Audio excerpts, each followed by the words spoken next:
Welcome to all of you. आप सभी लोग का स्वागत है। आज हम लोग डिस्कस करेंगे कुछ क्वेश्चंस, कुछ एग्जांपल्स नॉर्मलाइजेशन पे। तो उम्मीद करते हैं कि आप नॉर्मलाइजेशन का जो थ्योरी है, एक्चुअली जो नॉर्मलाइजेशन का कॉन्सेप्ट है वो आप जान रहे हैं। वरना आपको जो है पहले के जो आपको लेक्चर्स आपको दिए हुए हैं उसको आप फिर से देख सकते हैं, उसको आप रिवाइज कर सकते हैं। ठीक है, वो आपको सर्च करिएगा, आपको जो है नॉर्मलाइजेशन पे थ्योरी कॉन्सेप्ट्स का जो है डिस्कशन किया हुआ है एक्चुअली जो है। ठीक है, पहले के टॉपिक में हम डिस्कस कर चुके हैं। आज हम लोग फोकस करेंगे कि नॉर्मलाइजेशन करते कैसे एक्चुअली। ठीक है, कुछ क्वेश्चंस उस पर करेंगे ताकि उसका क्लैरिटी ज़्यादा हो। एक्चुअली हम लोग जब फिजिक्स में न्यूमेरिकल करते हैं एक्चुअली तो उससे हम लोग का कॉन्सेप्ट ज़्यादा क्लियर होता है। जिस फार्मूला को एक्चुअली पढ़े हुए हैं उसको ज़्यादा डेप्थ में एक्चुअली समझ पाते हैं, उसका ज़्यादा मीनिंग और इंसाइट एक तरह से हम लोग का डेवलप हुआ करता है। इसलिए जो क्वेश्चंस जरूरी रहते हैं, न्यूमेरिकल्स जो है काफ़ी ज़रूरी रहते हैं। इसलिए नहीं कि आप न्यूमेरिकल कर रहे हैं, इसलिए कि पहले तो आप जो कॉन्सेप्ट पढ़े हुए हैं, जो थ्योरी एक्चुअली पढ़े हुए हैं, उसका डेप्थ समझ रहे हैं कि नहीं, उसका इंसाइट आपके पास है कि नहीं, उसको आप अप्लाई कर पा रहे हैं कि नहीं, इसके लिए आपको जो है कुछ न्यूमेरिकल्स करना बेहद ज़रूरी होता है। बाकी जो आप न्यूमेरिकल्स कई बार आप प्रैक्टिस करते हैं तो उससे जो कई सारे twist and turns competitive exam वगैरह में रहा करते हैं, उसके लिए आप जो है प्रैक्टिस में आप रहा करते हैं। तो कहने का मतलब कंक्लूजन के रूप में ये है कि आपको जो है न्यूमेरिकल्स करने जो है काफ़ी ज़रूरी रहते हैं। उससे आपका कॉन्सेप्ट और थ्योरी जो है आपको क्लैरिटी की ओर जाता है, साथ में आपका जो है इंसाइट डेवलप होता है उस टॉपिक के प्रति जो है। तो हम लोग आते हैं नॉर्मलाइजेशन का एग्जाम्पल पे।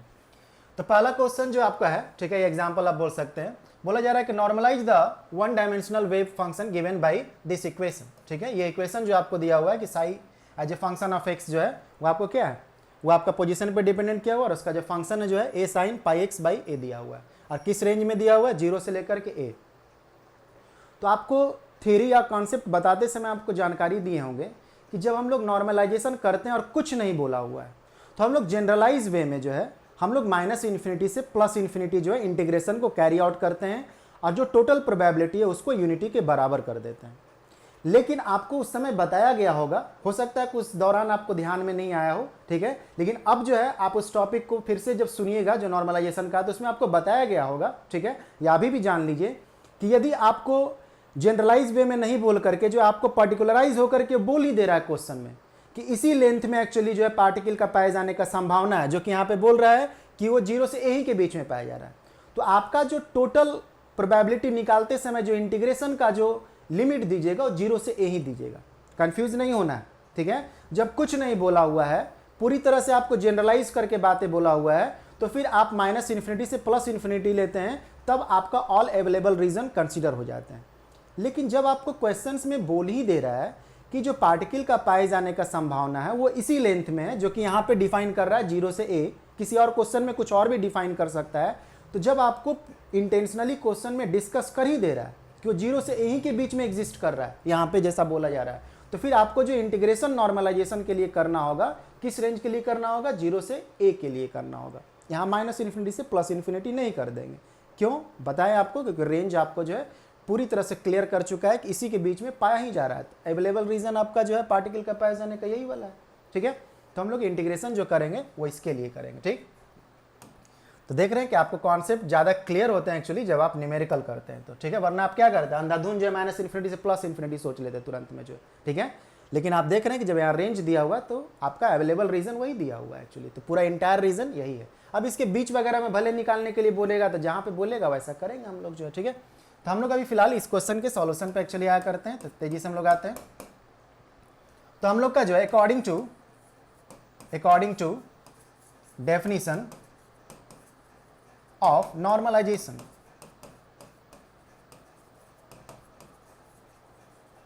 ठीक है, आप जो है ये लीनियर डायमेंशन में है, तो आप क्या करिएगा, इसका जो रेंज है 0 से लेकर के ए लीजिएगा, ठीक है। ए साई स्टार आप करिएगा, ठीक है, साई स्टार, तो हम आपको पहले लिख दे रहे हैं ऐसे जो है, थोड़ा जंप नहीं कर रहे हैं। ये आप साई स्टार, तो आपका साई स्टार और ये आपका dx इक्वल टू 1, ठीक है ना। ऐसे आप जनरली जो देते थे, generally when limit is not described, is not given या डिस्क्राइब्ड, ठीक है, जब लिमिट नहीं दिया हुआ है तब हम लोग माइनस इन्फिनिटी से लेकर के प्लस इन्फिनिटी दे करके एश्योर हो जाते हैं। क्या एश्योर हो जाते हैं कि हम लोग टोटल अवेलेबल रीजन हम लोग ले चुके हैं, लेकिन यहाँ पे तो जब आपको दिया हुआ है कि 0 से a के बीच में पाए जाने का संभावना है तो फिर आप उसी को कंसिडर करते हैं। तो आपका नॉर्मलाइजेशन का जो डेफिनेशन के अकॉर्डिंग जो आपका हुआ टोटल प्रोबेबिलिटी जो आपको रहेंगे वो 0 से a के बीच में आपका जो है 1 दे देगा। किसका? पार्टिकल के पाए जाने का, पार्टिकल के लोकेट होने का। एक्चुअली क्लियर है? तो हम लोग ये वाला काम नहीं करेंगे, यही वाला काम करेंगे। लिमिट में आप ध्यान देते हैं इस चीज़ के बारे में, ठीक है? क्योंकि आपको जानकारी दे चुका है कि वो इसी वाले रेंज में आपको मिल ही रहा है, तो आपका टोटल अवेलेबल रीजन तो यही हो गया। इसको लेने का ज़रूरत नहीं है, जब कुछ नहीं बोले तब आप इसको लेकर चलते हैं, ठीक है? या आपको कुछ जानकारी के बारे में नहीं दिया हुआ है और -∞ से +∞ के बारे में बोला हुआ है या इंटायर रीजन ऐसे ही बोल दिया है, तो फिर आप इसको ले सकते हैं। वरना जब डिस्क्राइब कर देता है किसी लेंथ में है तो फिर उस लेंथ को ही कंसिडर करते हैं, ठीक है?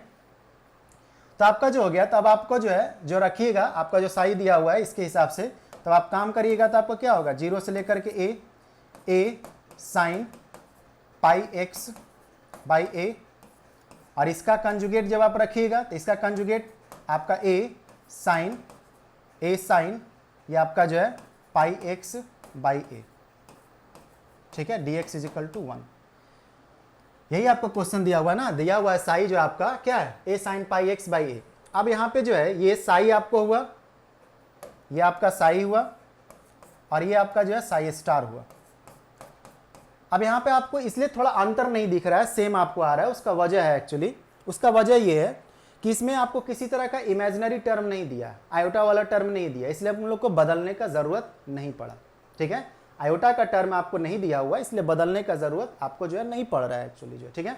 वरना आयोटा का कोई टर्म रहता तो जहाँ प्लस आई था वहाँ माइनस आई करते, जहाँ माइनस आई रहता वहाँ फिर कंजुगेट के लिए प्लस आई करते। यहाँ पे इमेजिनरी वाला टर्म नहीं है, इसलिए आपको जो है साई स्टार में फ़र्क आपको जो है नहीं हो रहे, ठीक है? और ए स्टार लिखिए तो ये आपका जो है क्या हो जाएगा? ये मॉड a² ही हो जाएगा, जिसको आप a² के रूप में आप उसको ट्रीट कर सकते हैं, ठीक है? इसको आप इस तरह से ट्रीट कर सकते हैं एक तरह से जो है, ठीक है?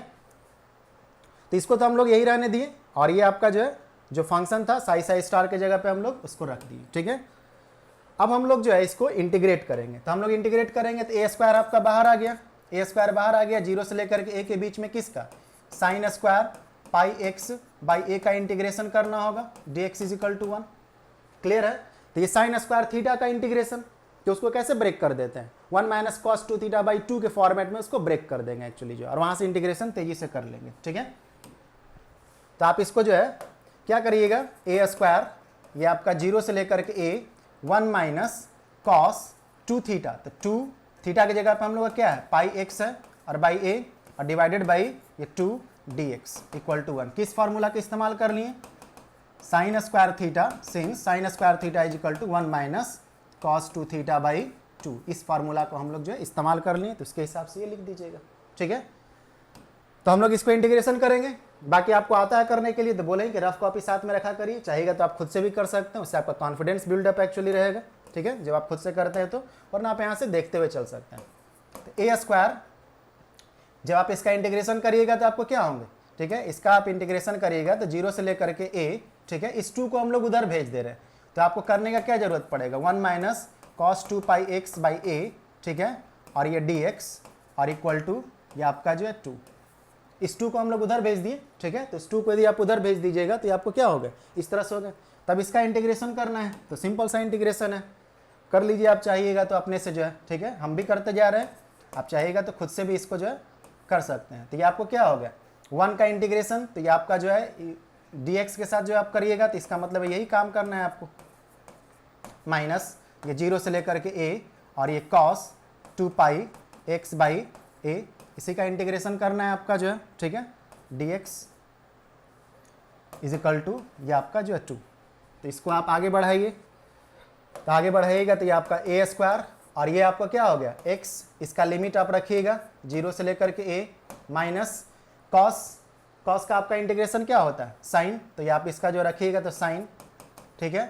2πx/a, और जो कांस्टेंट है उसको आप नीचे की ओर लेके आइएगा 2π/a, और इसका भी लिमिट 0 से लेकर के a = 2, ठीक? क्लियर है? समझ में आ रहा है? सिंपल सा है चीज़ें, इंटीग्रेशन आपको करने आता ही होगा, उम्मीद करते हैं, ठीक है? ये आपका जो है x आपको जो हो गया तो ये आपको कितने हो गए? a हो गया, इसका लिमिट रख दीजिएगा तो a - 0 upper limit minus lower limit, minus इसका कांस्टेंट को आप बाहर करिए तो a/2π, ऊपर की ओर जाएगा तो a/2π, और साइन का लिमिट रखिएगा, तो साइन वाले में जब आप रखिएगा तो 2πa/a, जहाँ पे x एक्चुअली यहीं पे ना लिमिट रखिएगा, तो 2πa/a और ये माइनस, ये आपको क्या हो जाएंगे साइन, जब इस वाले पे 0 रखिएगा लोअर लिमिट में तो साइन 0 आपको हो जाएंगे, इक्वल टू ये आपका जो है 2। क्लियर है? ठीक है, तो यही आपका रखा हुआ रहेगा। तो इसको आप रखते हैं तो ये आपको a² और ये आपका a माइनस a/2π, ठीक है, a/2π, साइन का आपको जो है साइन 2π हो गए, तो any multiple of pi with sine जो आपको क्या वैल्यू दे देता है आपको जो, ठीक है, एनी इंटीग्रल मल्टीपल ऑफ पाई जो आपको रहते हैं, जैसे साइन 2π, साइन 3π, साइन 4π, साइन 5π, ये क्या देते हैं आपको 0 देते हैं, तो ये साइन 2π बन गया, तो ये आपको 0 हो गया, और माइनस ये 0, ठीक है, तो ये आपको क्या हो गया, इसका जो वैल्यू आपको हो गया a² और ये आपका जो है a² और into a is equal to 2। तो यहाँ से आप जो निकाल सकते हैं, ठीक है, यहाँ से आपका जो a निकलेगा वो क्या निकलेगा, वो 2/a का अंडर रूट। क्लियर है ना? यहाँ से a² जब निकाल लीजिएगा तो आपको 2/a और a का जो है अंडर रूट आपको कर दीजिएगा a निकालने के लिए, तो अंडर रूट 2/a। तो ये आपका नॉर्मलाइजेशन फैक्टर एक्चुअली हुए, जो कि आपको कॉन्सेप्ट बताते समय जो है या थ्योरी बताते समय आपको डिस्कस किया गया होगा कि वो फैक्टर जिसको मल्टीप्लाई यदि साई से कर देते हैं तो साई नॉर्मलाइज होने के लिए कैपेबल हो चुका रहता है, मतलब उसका इंटीग्रल यदि आप टोटल प्रोबेबिलिटी के लिए निकालिएगा तो उसका वैल्यू यूनिटी के पास पहुंच जाएगा।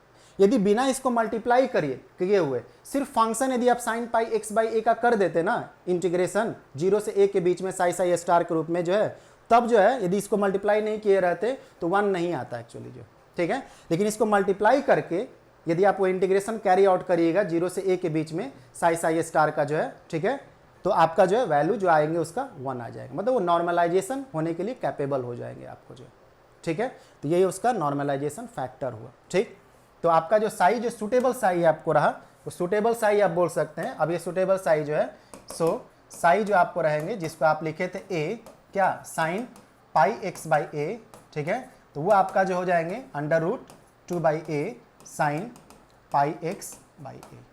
तो यही आपका सूटेबल साई एक्चुअली होगा। तो ये नॉर्मलाइजेशन फैक्टर हुआ, ये नॉर्मलाइजेशन फैक्टर हुआ आपका जो, यही फैक्टर आपका है, ठीक है, जिसको आप कैलकुलेट किए एक्चुअली, ठीक है। तो यदि आप इसको बिना रखे हुए सपोज कर लीजिए जो है, इसको बिना रखे हुए सिर्फ इसी के साथ वर्कआउट करते हैं ना, तो ये फंक्शन आपको नॉर्मलाइज नहीं होने देता साई को जो है, टोटल जो प्रोबेबिलिटी आते हैं 0 से a के बीच में उसका वैल्यू 1 नहीं आने देता, ठीक है, तो नॉर्मलाइज नहीं होता। लेकिन जब आप इससे मल्टीप्लाई कर दे रहे हैं, इस वाले टर्म से जो है मल्टीप्लाई कर दे रहे हैं उस साई को, उसके बाद आप नॉर्मलाइजेशन का प्रोसेस को आप यदि परफॉर्म करते हैं तो उसका वैल्यू आपको जो है यूनिटी आ जाएगा एक्चुअली। ठीक, तो नॉर्मलाइजेशन क्लियर है, ठीक है ना।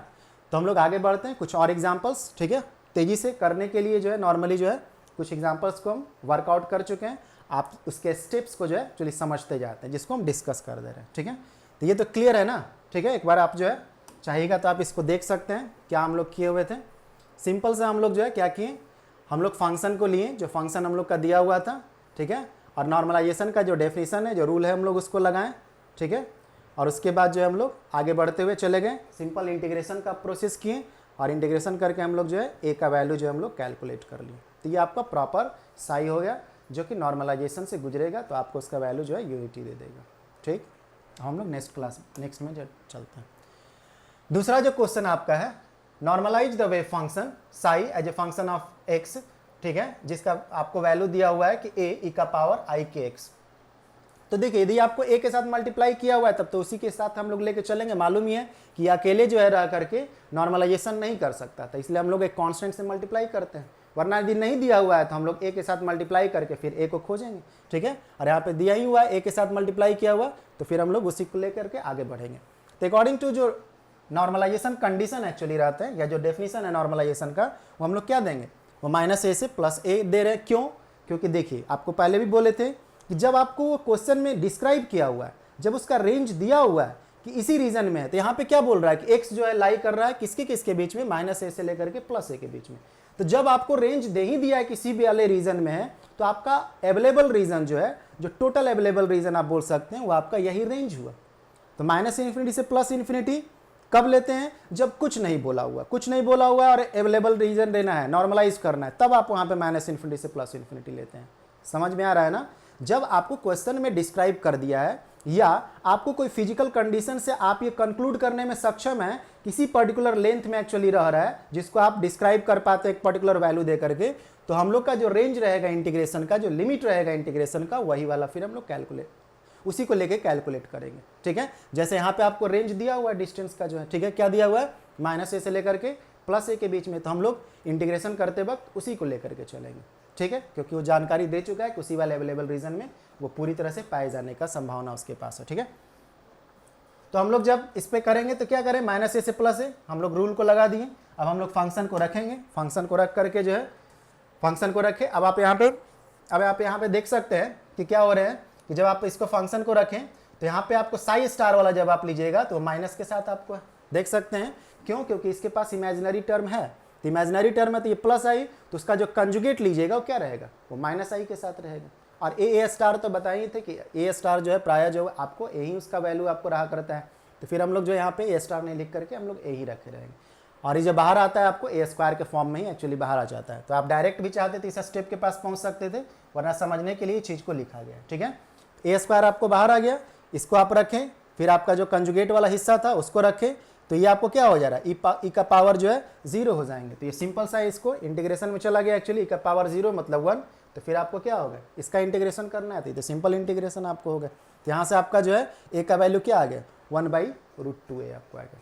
ठीक है, तो सिंपल है। तो मतलब जो नॉर्मलाइज्ड जो फंक्शन हुए आपका जो है, जो function wave function, normalised wave function जो हुए वो आप इस फॉर्मेट में देते हैं। ए का वैल्यू हम लोग कैलकुलेट कर लिए जो कि नॉर्मलाइजेशन फैक्टर था, नॉर्मलाइजेशन कांस्टेंट था। ठीक है, तो उसका वैल्यू जब रख देते हैं तो ये वाला फंक्शन जो है अब आपको टोटल प्रोबेबिलिटी इसके द्वारा निकालिएगा तो उसका वैल्यू जो है यूनिटी आपको दे देगा, जो कि आना भी चाहिए अकॉर्डिंग टू द नॉर्मलाइजेशन। ठीक है, जो आप पूरा रेंज को कंसिडर कर ले रहे हैं तो ठीक है। आगे बढ़ा जाए तो साथ में रिवीजन भी करते रहते हैं, बार बार हम आपको बोल रहे हैं कि रिवीजन भी आप करते रहते हैं, ताकि आपको जैसे जैसे हम आगे बढ़ते रहते हैं पीछे का आपका रिवीजन किया हुआ रहेगा तो बेटर अंडरस्टैंडिंग एक्चुअली आया करेगा। फिर जो आपको न्यूमेरिकल कराया जा रहा है, समझ तो गए हैं आप इसको जो है, लेकिन इसको फिर से आप जो है खुद से करने का कोशिश करते हैं। समझ जाना एक अलग बातें रहता है। जैसे आप साइकिल चलाना आप समझ गए कि पैडल जो है मारना है, हैंडल पकड़ना है और जो है चलाते हुए चले जाना है। क्या आपको लगता है कि सिर्फ इस समझ जाने से उसको आप चला लीजिएगा? जब आप बैठिएगा तो आप गड़बड़ाने लगेगा, आपका बैलेंस नहीं बन पाएगा। पहले क्या करना, कभी हैंडल इधर घूम जाएगा, पैडल मारना भूल जाएगा, बहुत तरह के प्रॉब्लम आते हैं। तो आप प्रैक्टिस जब करते हैं तो आपको एक बैलेंस मिल जाता है। तो वैसा ही सिचुएशन जो है आपको न्यूमेरिकल्स के साथ भी आप बोल सकते हैं। जैसे मशीन सीखना रहा करता है कि प्रैक्टिस हम लोग करते हैं तभी हम लोग उस पर जो है खुद से काम कर पाएंगे, उसी तरह न्यूमेरिकल्स पे रहा करते हैं। सिर्फ समझ गए ये अच्छी बात है, ठीक है, लेकिन सिर्फ समझ करके छोड़ दिए हैं आप जो है, प्रैक्टिस नहीं किए हुए हैं, तो खुद से उसको करने में आपको प्रॉब्लम हो सकता है। आप भटक सकते हैं उस वाले में, जो है टाइम बहुत ज़्यादा ले सकते हैं, या तो आप कहीं पे अटक जाइएगा एक्चुअली जो। इसलिए जो है न्यूमेरिकल का प्रैक्टिस भी करते जाना है। समझना तो मेन इंपॉर्टेंट चीज़ है ही, लेकिन साथ में जो है आप उसको प्रैक्टिस करें ताकि आप उसको सही से उसको पेश कर पाए, रिप्रेजेंट कर पाए एक्चुअली। तो हम लोग आगे बढ़ते हैं नेक्स्ट क्वेश्चन की ओर, ठीक है। हम लोग का नेक्स्ट क्वेश्चन जो है बोला जा रहा है कि given one dimensional wave function, जिसमें आपका साई का जो वैल्यू आपको दिया हुआ है, given one dimensional wave function, question सही से दिख रहा है ना, साई इज इक्वल टू आपको इतना दिया हुआ है, ठीक है, और साई इज इक्वल टू जो है ये रेंज जो दिया x ग्रेटर देन 0, मतलब ग्रेटर देन 0 के लिए, ठीक है, मतलब 0 से लेकर के इन्फिनिटी तक के लिए जो है ग्रेटर देन 0 तो यही होगा, 0 से इन्फिनिटी आप ले सकते हैं, ठीक है।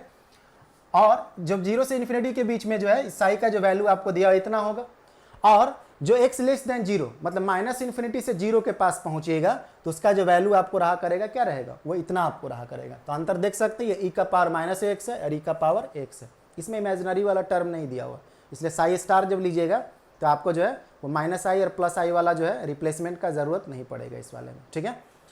तो हम लोग बोले कि जब आपको क्वेश्चन में a के साथ मल्टीप्लाई किया हुआ दिया है, नॉर्मलाइज करना है तो आप एज इट इज रख देते हैं, वरना यदि नहीं दिया हुआ और बोल रहा है नॉर्मलाइजेशन करने के लिए, इसका मतलब ही है कि सिर्फ इसको लेकर के चलिएगा ना और इसका आप इंटीग्रेशन कर दीजिएगा नॉर्मलाइजेशन करने के लिए, तो उसका वैल्यू यूनिटी नहीं आएगा। तो एक पर्टिकुलर कांस्टेंट से आपको मल्टीप्लाई करना रहता है, जिसको हम लोग ए नाम से, नॉर्मलाइजेशन फैक्टर के नाम से बोल रहे हैं एक्चुअली, और उसके बाद हम लोग जो है उसका वैल्यू जो है यूनिटी के बराबर कर देते हैं और वहाँ से ए का वैल्यू निकाल लेते हैं और फिर जो है प्रॉपर साई हम लोग दे सकते हैं। तो हम लोग आगे बढ़ रहे हैं। तो जैसा आपको क्वेश्चन में बोला गया है, नॉर्मलाइजेशन दो हिस्से में अब हम लोग करेंगे, ठीक है, प्लस करके जो है एक वाला हिस्सा जो आपको रह रहा है, ठीक है, ये तो हम लोग जनरल डेफिनेशन जानते हैं, माइनस इन्फिनिटी से प्लस इन्फिनिटी। अब आपको क्वेश्चन में दे रहा है दो भाग, x लेस देन 0 और x ग्रेटर देन 0। तो x लेस देन 0 तो हम लोग माइनस इन्फिनिटी से लेकर के 0 के पास आएंगे, तो उस समय साई का वैल्यू क्या रहेगा, इतना रहेगा। और x ग्रेटर देन 0 वाले पे जो है आपका x ग्रेटर देन 0 पे जो है x ग्रेटर देन 0 पे, ठीक है, यहाँ थोड़ा सा मिस आप जो है इसको ये कर लेते हैं, ये x ग्रेटर देन 0 पे आपका जो है, ठीक है, x greater than 0, x greater than 0 पे आपको जो है क्या दिया हुआ है, x ग्रेटर देन 0 पे साई का वैल्यू e का पावर माइनस ax दिया हुआ है आपको जो है, ठीक है। तो आपको दो भाग में ही दिया हुआ है, तो दोनों भाग में हम लोग अलग अलग इंटीग्रेशन करेंगे और दोनों का प्लस जो है इक्वल टू 1 के बराबर आपको आना चाहिए, ठीक है, क्लियर है ना। बोला ही रहा है कि साई जो है x लेस देन 0 में आपको इस तरह का उसका फॉर्म है और x ग्रेटर देन 0 में इस तरह का फॉर्म है। तो प्रॉपर साई निकालने के लिए हम लोग नॉर्मलाइजेशन फैक्टर से क्या करेंगे, मल्टीप्लाई करेंगे, a से मल्टीप्लाई करेंगे और उसके बाद उसको लेकर आगे बढ़ेंगे। दो भाग में हम लोग इंटीग्रेशन को करेंगे, एक इस वाले रेंज के लिए और एक इस वाले रेंज के लिए, दोनों को प्लस करके जो है जो नॉर्मलाइजेशन का कंडीशन होता है 1 के बराबर आना चाहिए। टोटल अवेलेबल रीजन में जब आप काम कर ही चुके हैं तो टोटल अवेलेबल रीजन हो गया ना, माइनस इन्फिनिटी से 0 और फिर 0 से लेकर के इन्फिनिटी, टोटल अवेलेबल रीजन, तो फिर इसका वैल्यू 1 देना चाहिए। तो वही काम हम लोग अब आगे करते हैं। तो आप इसको माइनस इन्फिनिटी से 0, ठीक है, रखें, ठीक है, और एक जो है आपका 0 से लेकर के इन्फिनिटी वाले पे रखें, तो उसका वैल्यू जो आपको रहना चाहिए क्या होना चाहिए, दोनों का प्लस होकर के 1 होना चाहिए नॉर्मलाइजेशन के अकॉर्डिंग। तो आपका जो है यहाँ से a स्क्वायर बाहर आ गया, आप रख दीजिए साई फॉर किसके लिए, लाइन बिटवीन माइनस इन्फिनिटी से 0 या x लेस देन 0 के लिए, तो आप उसका वैल्यू रखिएगा। फिर जो है x ग्रेटर देन 0 वाले के लिए रखिएगा वैल्यू, ठीक है, उसमें भी a स्क्वायर बाहर आपको निकला हुआ है, a स्क्वायर जो है दोनों में आपको है तो आप कॉमन ले सकते हैं बाहर की ओर। इसका जब आप करिएगा तो e का पावर 2x हो जाएगा, इस वाले का जब आप रखिएगा तो e का पावर माइनस 2x हो जाएगा। a स्क्वायर को आप बाहर निकाल लीजिए, ठीक है, और इसका जब इंटीग्रेशन करिएगा तो क्या होगा, e का power 2x divided by 2a, तो आपको क्या हो जाएगा 1/2a e का पावर 2x, ठीक है। इसका रेंज जो है माइनस इन्फिनिटी से 0, इसमें भी वही बात, इसका इंटीग्रेशन क्या होगा e का power minus 2ax divided by 2a, तो मतलब 1/-2a, और ये आपका जो है e का पावर माइनस 2x, इसमें लिमिट रखिएगा 0 से इन्फिनिटी, ठीक है। तो आप जब इसमें रखिएगा तो ये आपका अपर वैल्यू x के जगह पे जो आप 0 रखिएगा अपर वैल्यू में तो e का पावर 0 हो जाएगा, और लोअर वाला वैल्यू जो आप रखिएगा यहाँ पे x वाले जगह पे तो e का पावर माइनस इन्फिनिटी हो जाएगा। क्लियर है ना, इंटीग्रेशन का सिंपल काम किया हुआ, एक्चुअली लिमिट रखा हुआ, ठीक है। उसी तरह से आप इस वाले में आप उसका अपर लिमिट लोअर लिमिट रख देते हैं, ठीक है, तो आपको ये हो जाएंगे। e का पावर माइनस इन्फिनिटी का मतलब क्या, 1/e का पावर इन्फिनिटी, तो e जो आपको टर्म है वो ग्रेटर देन 1 है, तो 1/इन्फिनिटी के फॉर्म में चला जाएगा, 1 सम ग्रेटर देन 1 का पावर इन्फिनिटी, मतलब आपको इन्फिनिटी, तो 1/इन्फिनिटी आपको जो है 0 हो जाएंगे, ठीक है। तो ये आपको e का पावर माइनस इन्फिनिटी मतलब 1/e का पावर इन्फिनिटी, तो ये टर्म 0, ये भी टर्म आपको 0 होंगे।